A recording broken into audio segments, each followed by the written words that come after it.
Hey, it's Jack here with Codi Manufacturing. Today we're going to go over seamer timing. We're going to start with going to our seamer page. We're going to go the jog to home. If you have an older machine, we're going to go down here and we're going to hit the seam op 1 start.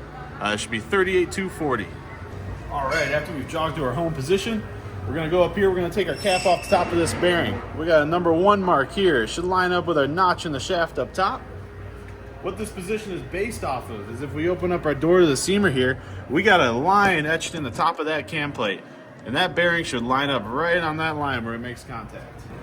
Next, we're going to jog to our can at dwell start. This is 33,333.